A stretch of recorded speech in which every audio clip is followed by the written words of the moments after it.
시간이 어느 정도 지났을까? 수리는 정신을 차려 일어나 보니 회사 소파에 기대어 있었다. 최면 치료 의사를 찾아가지 않아도 수리는 버릇처럼 최면에 빠져 다른 시간을 찾아다니고 있었다. 서둘러 몸을 추스르고 집으로 향했다.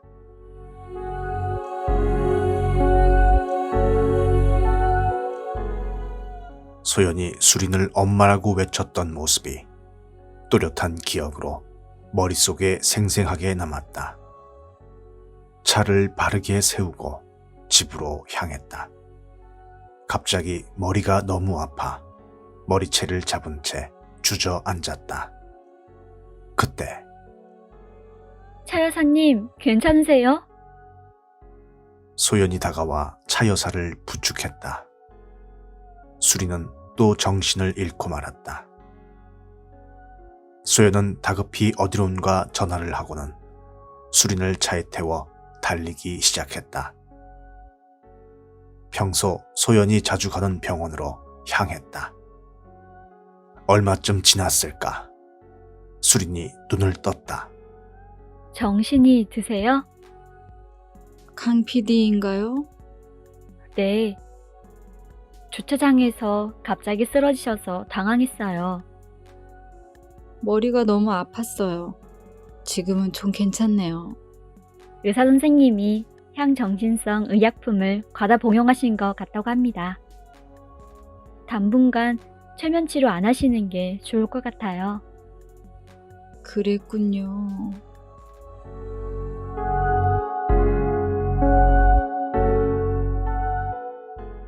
배경, 소연의 나이 24살, 2028년 9월 11일, 장소, 소연의 친구 병원.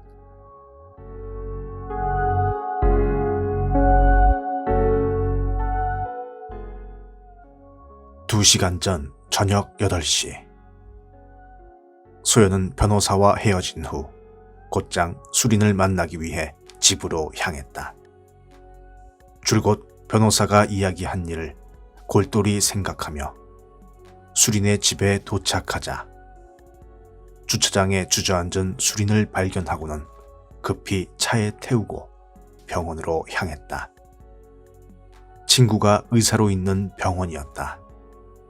의사 친구는 진단을 마치고 소연에게 다가와 아무래도 약물 기운이 과한 것 같다며 환자 상태를 소연에게 전했다.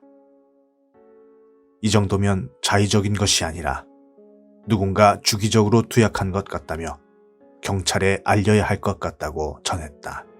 그런 친구에게 환자가 일어날 때까지 잠시만 함구해달라고 부탁하고는 병실에서 내내 수린이 일어날 때까지 기다렸다. 힘없는 수린을 바라보며 소연은 잠시 생각을 했다. 아무래도 오늘은 안 되겠어. 기운 좀 차리시면 그때. 차 여사님, 기운 좀 차리시게 며칠 계시죠?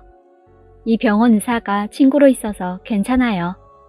며칠이나 있어야 해, 강 PD? 친구가 안정이 필요하시대요. 비서에겐 제가 이야기할게요. 그런 소연이를 바라보다 수린은 이내 다시 눈을 감고 잠을 청했다. 소연은 그런 수린의 곁을 떠나 잠시 병원 카페로 향했다. 자리에 앉아 커피 한 잔을 앞에 두고 소리 없이 울기 시작했다. 이내 눈물을 닦고 변호사의 말을 상기시키고 있었다.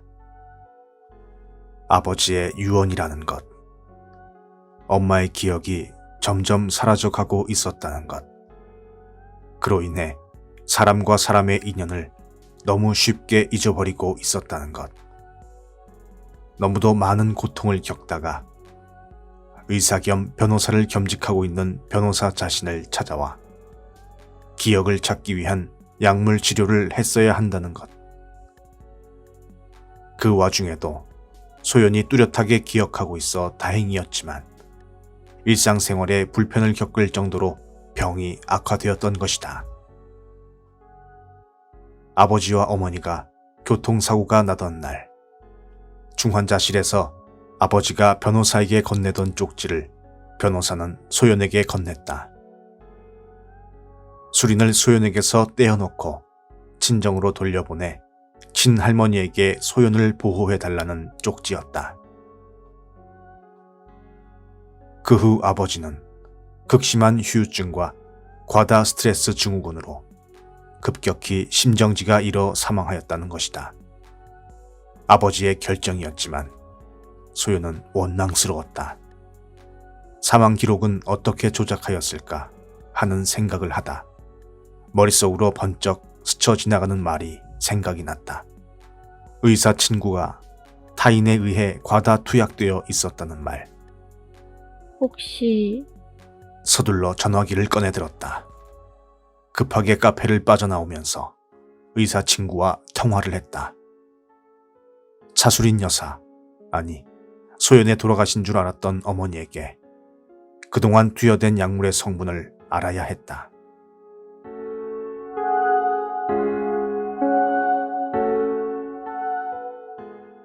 약물 성분을 알고 싶어서.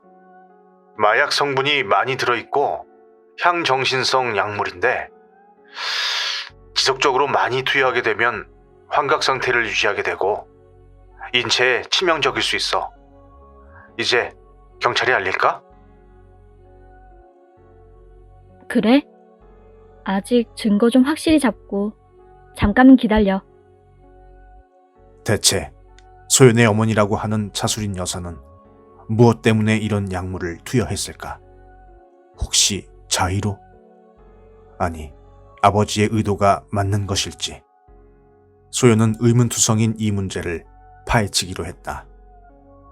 의사 친구에게 차수린 여사를, 아니 어머니를 부탁하고 아직은 신고를 하지 말라고 당부하였다.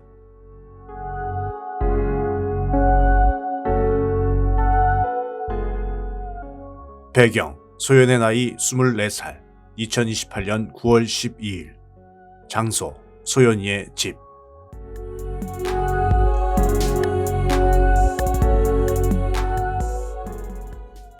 소연은 어디서부터 조사해야 할지 결정을 하지 못한 채 집에 두었던 부모님의 물건과 할머니의 물건을 정리하기 시작했다.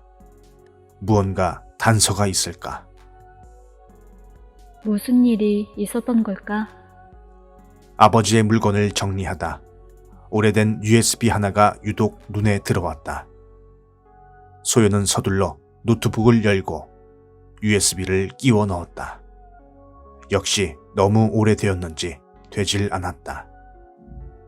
USB를 손에 꼭 쥔 채 기계를 잘 아는 친구를 찾았다. 친구 역시 간신히 USB를 되살릴 수 있었다. USB 속에는 영상 하나가 저장되어 있었다. 영상 속에서 아버지가 의자에 가지런히 앉아있고 소연에게 손을 들어 인사를 했다.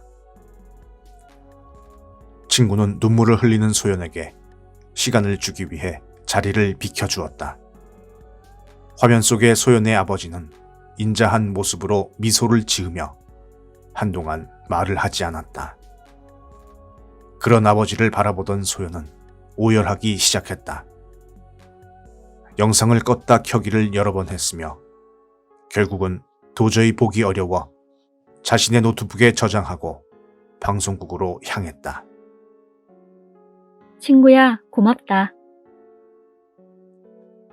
눈물 자국이 선명한 소연의 모습에 친구는 말없이 고개를 끄덕이며 소연을 보내주었다. 회사에 도착한 소연은 자신의 방송에 열중했다. 수리는 어수선한 병실 안에서 들려오는 소리에 눈을 떴다. 소연의 친구가 회진을 돌고 있는데 환자 한 명이 시끄럽게 소리를 치고 있었다. 환자의 태도가 불손하자 간호사가 간신히 진정을 시키고 있었다. 소연의 친구가 수린이 일어난 것을 보고 다가갔다. 다가가 다정히 소연의 친구라고 소개하고 수린의 기분이 어떤지 물어왔다. 어리둥절한 수린은 가만히 의사 친구를 바라보다 한마디 했다. 여기 너무 시끄럽네요. 병실 좀 바꿔줘요. 그런 수린을 바라보다 의사 친구는 웃으며 고개를 끄덕였다. 그리고는 뒤돌아 나가려는데 수린이 한마디를 더 했다. 강 PD하고 친구예요?